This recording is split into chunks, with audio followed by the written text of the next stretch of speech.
Hello and welcome back to another In the Kitchen with Pen. Today I want to talk to you about bread.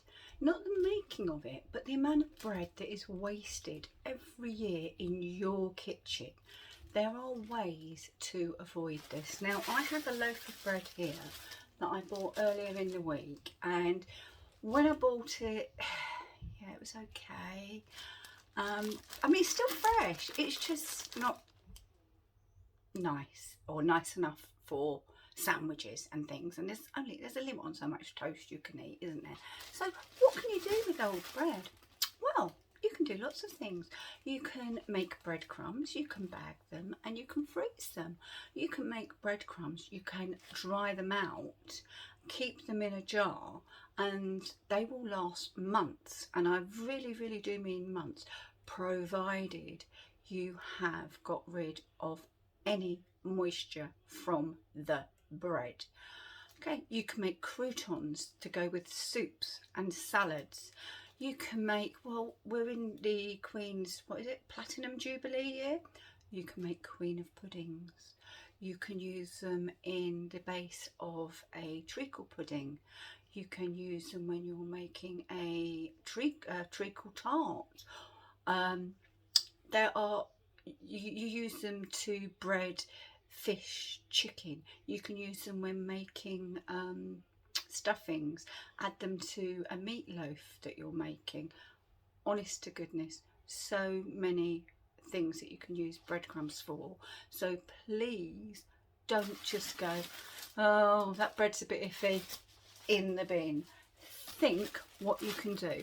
And today I'm just going to run through a couple of things that I've spoken about already. On here there is a old-fashioned bread pudding recipe. The recipe was my nanny's, and then my mum did it, and now I do it. And much as I love it, I'm going to be absolutely 100% honest with you. It doesn't taste as good as nanny's, but it tastes good. And later I'm going to be making a bread and butter pudding too, with proper custard. So stay tuned for that one. So I'm just going to start by blitzing up some of this bread. Right then, in my mini chopper here, I have just torn up some of the bread. Because it's my mini chopper, I've had to tear the bread to quite small. Obviously, if I was using my large food processor, I could chop it larger. You can also just grate this if you preferred. So I'm just going to whiz it up, and then we've got breadcrumbs, and I'll do this with quite a good amount of bread. Right then, I've got quite a good amount of breadcrumbs here, and they are beautiful. They're a nice size and they're lovely, but if you feel them, they are, I don't want to say wet, but you can actually feel the moisture in them. So as I say, you could just bag these and put them in the freezer and use as and when, or you could do what I'm going to do, which I'm actually going to be using my Ninja grill and dehydrate them. But before I had this, I used to just lay them flat on a baking tray and put them in the lowest temperature that my oven would go to, and then turn them occasionally, and I would have lovely dried breadcrumbs. So let's have a look, see how we do this. Well then, as you can see, I've got all the breadcrumbs in a layer in there. I'm just going to shut the lid. Can you see? Yeah, I think. Gosh, it's so difficult. Switch the machine on, and I want dehydrate, and I believe, there you go, I'm going to do it at 40, and yes, it says 6 hours. I'm going to press start, but believe me, that will not be going for 6 hours, as I will check them, and as soon as they are dry, and as I say, no moisture, they will come out and they will be sorry, brain dead this morning, put into the jar with all my other breadcrumbs. So next step, we're going to do croutons. Well then, to make croutons, it couldn't be easier. In a pan here, I have a little oil that I have got hot, and I'm just going to add in the bread, and I'll take you down and show you that. Oops, So you can see it's just in a little oil. It's not even on halfway. But what we want to do is to just let the bread take up some of the oil, and then again we're going to pop it into the Ninja. As before, you could do this in the oven, it's not an issue. So come back when we've turned it over. Right then, as you can see, I've turned it over and both sides have a little oil on them. So next step is to pop it under the grill into the oven, whichever way you are doing it. Right, that's the bread in there, ready to dry out completely. Now I think I will use the dehydrate button again, but because I don't mind having a bit more colour on these, I'm going to do these at 60 degrees. As you can see, it is flashing there. So now all I need to do is press start, and we will come back and see what the next step is with regards to the croutons. Well, the breadcrumbs have now dehydrated, and as you can see, and hopefully you can hear, yeah, they are dry. So what I'm going to do is I'm going to add them to my jar of breadcrumbs that I already have here.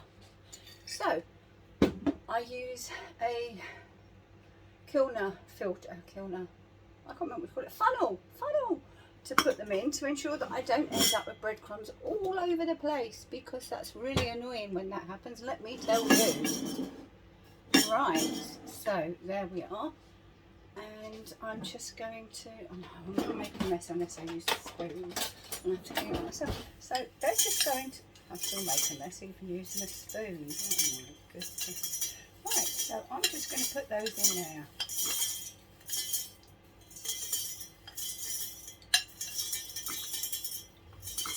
I mean, oops, you can definitely, I'm sure, hear how dry they are.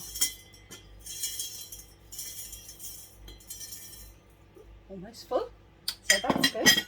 So there we have how how easy it is to dry out your breadcrumbs. Now this will just go in my cupboard and it will stay there until I use it. Just a little tip, when you are using these breadcrumbs, if you want to up the flavour a little, just take out what you need, add in some salt and pepper as always, some mixed herbs, and often some grated parmesan really lifts anything that you're making with these. So we've done wet breadcrumbs, frozen breadcrumbs, we've done dried breadcrumbs, we have the croutons in here, so we're getting there. Hi, and we're back, and the bread for the croutons, I actually popped it under the grill for a minute so that we've got some colour on it. I'm going to be honest, that's a little bit darker than I might have wanted, but it is completely dry. So another little thing that I'm going to do, just to up the ante a bit on these croutons, is I've got some raw garlic here, peeled, and all I'm going to do is I am just going to rub the raw garlic over both sides of this bread that is now toast, that will become croutons, and that will impart that garlic flavour.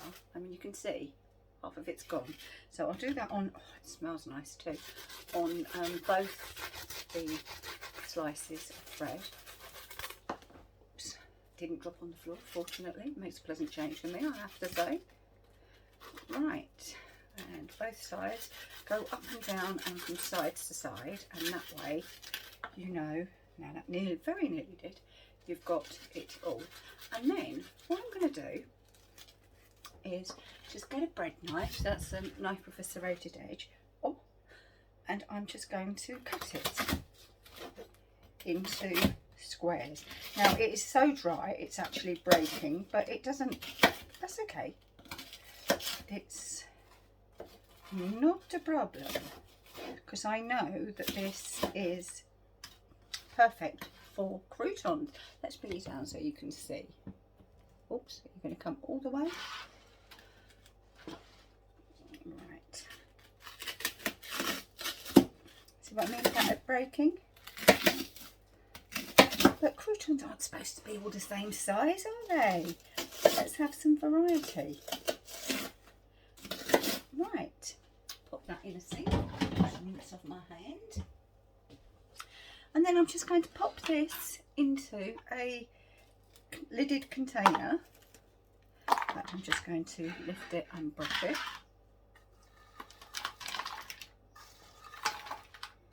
There we go. And, God, I don't want to put that in the sink, do I? Right. There you have your croutons, which are absolutely perfect for soups, for salads. Yeah, they're really good. And because they've got that garlic flavour, they've just got a little something else. So that concludes today's video all about bread and how you should use it. Remember, I am going to do a bread and butter pudding video tomorrow. So next time your bread's looking a bit iffy, don't throw it out unless it's got mould. But you know, it's gone a bit dry, just doesn't, like this one, just doesn't taste quite as you'd want. Think, what can I make with it? Think breadcrumbs, think croutons, think bread pudding, bread and butter pudding, Eve's pudding, treacle tart, obviously your breadcrumbs for your breading, for your fish, your meat, your cheese, yes, mini baby bells, oh my gosh, you dunk those in a egg wash, pop the into some breadcrumbs so that they're coated, and you can either air fry or fry them, and they would be delicious. So thanks again for watching this edition of In the Kitchen with Pen. It's really much appreciated. If you like what we've done, thumbs up, remember, down there, subscribe.